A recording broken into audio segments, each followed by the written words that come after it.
so sexy. You so sexy.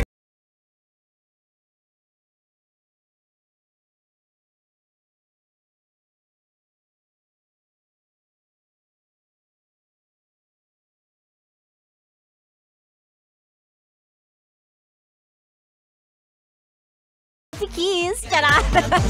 Nakakainis yung pagsabi ng masarap i-kiss, may pag-zoom in talaga. O sige na, halika dito, halika. Parang ang pangit pala tingnan sa TV. Oy, good morning. It's a beautiful Thursday morning, mga bes.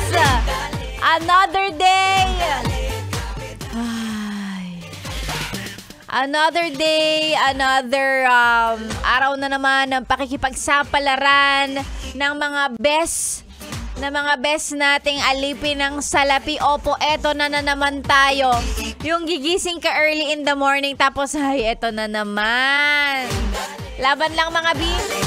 Opo, itawid natin ang ating Thursday morning. Pero bago ang lahat, mag-good morning muna tayo sa mga best natin ngayong araw ng Thursday. Kanino ba tayo mag-good morning? Okay, sige. Mag-good morning tayo sa mga best natin na walang kinatatakutan. Yan! Ikaw ba yon? Yung bang mga best nating walang kinatatakutan kahit hindi sigurado sa magiging outcome? Kahit ba parang, sandali lang, sugal to, medyo lugi ako, pero sige lang. Yan. Mga best nating walang kinatatakutan in English kung tawagin, risk taker. Yan. Yung mga best natin na kahit hindi sila sure kung sasagutin ba sila, magiging jowa ba nila, pero sige lang, liligawan pa rin yan. Risk taker eh. Yan, di ba? Walang kinatatakutan. Perfect.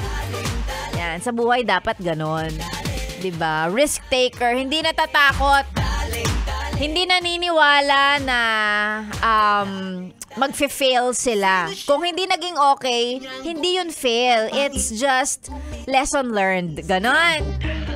Oo, yung mga best mong risk taker, walang kinatatakutan, pero pag may lumipad na ipis, magtititilian. Oh, bakit? Kalalaking tao, takot sa ipis.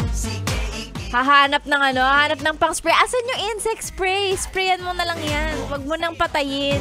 Huwag mo nang anuhin ng tsinelas. Ay nako, talaga naman. Ayan mga beshi nating risk taker. Ngayong araw ng Thursday, opo, nawa tayo ay pare-parehong maging matapang to take risk. Yan. Huwag matakot mag-say yes. Laban lang ng laban. Yan. Sexy Megaphone yung kasama. Welcome sa radio show ninyong walang title, pero may beautiful DJ hatid ang ating topic for today. Kung ano man ang ating topic, mamaya ako na ibibigay. Ano yun? Ba't parang may ng gagamba? Gagamba ba yun o yung props? May mga props na kasi kami dito sa office. Hindi ko alam kung sino ang nag-set up. Pero ayan may mga kung anik-anik na mga nakasabit. Ganon. Very Halloween, 'di ba? The design is very Halloween. Ayan parang mahihigop ko yung ano ba? Sexy Mega na po ang inyong kasama para sa mga pa-shout out. Ayan, isend lang po sa ating Facebook page. Yes, the best Manila. And of course, para sa mga gustong sumagot na may sumali sa ating topic, ayan, sagot lang din kayo, Sexy Megan po on Facebook. Ako na po ang inyong kasama tuloy-tuloy hanggang mamayang alas 9 sa stasyong nakakayang, nakaka-fresh 101.1. Yes, the best. Kasama nyo na po ang pinaka-sexy, Sexy Megan.